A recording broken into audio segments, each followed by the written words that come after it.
Dans Matthieu 3,10, qu'est-ce que nous avons? Nous avons un système religieux, historique et traditionnel. Le judaïsme qui est censé représenter sur la terre le témoignage de Dieu. Dans le passé, il a connu la bénédiction divine dans une mesure très réelle. Son service lui a été utile et son témoignage précieux. Il y a eu entre Dieu et lui une solidarité réciproque pour l'accomplissement de son grand dessein. Mais l'instrument en est venu maintenant à un point où tout cela n'est plus que de l'histoire, une réputation, quelque chose qui appartient au passé et dont la vraie vie s'est éteinte. Sa vitalité, son énergie interne, sa position spirituelle, tout est en retard dans son existence. Et il est incapable de satisfaire aux besoins du jour.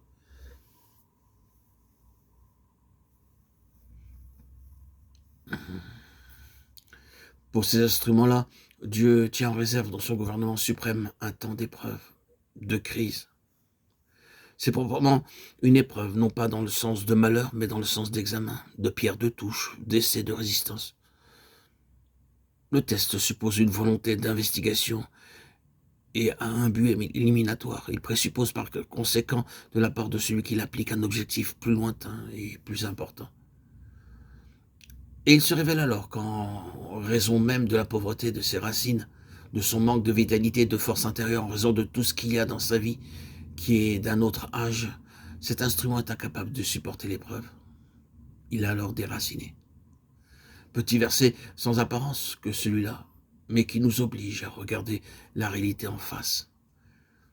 Il nous enseigne en effet deux choses. La première, c'est que Dieu, dans sa souveraineté, prépare avec une détermination irrévocable un temps spécial d'épreuve, un test pour toute personne et toute œuvre qui se réclame de lui. Il veut savoir ce que vaut cet attachement et quand cette heure viendra, aucune bénédiction passée, aucune expérience d'autrefois, aucun souvenir de l'intervention de Dieu ne pourra nous tenir lieu de racine. Pour exprimer la même chose, en d'autres termes, Dieu soumet notre vie spirituelle et notre expérience à des essais de pression pour se rendre compte si elles tiennent, jusqu'à quel point elles tiennent et si nous maintenons bien le contact avec l'activité présente du Saint-Esprit au sein de son peuple. Il y a un grand nombre de personnes qui ont une conversion tout à fait authentique, saine, profonde, mais qui vivent encore de leur conversion, qui date de 10, 20 ou 40 ans en arrière.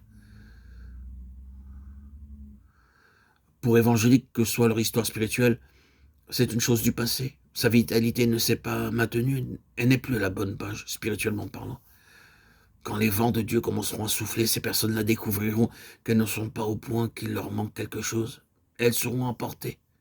Pas nécessairement pour être éternellement perdues, pas plus que ne l'est Israël, mais pour perdre beaucoup de ce qui eût été leur partage si leur sens spirituel avait été plus en éveil.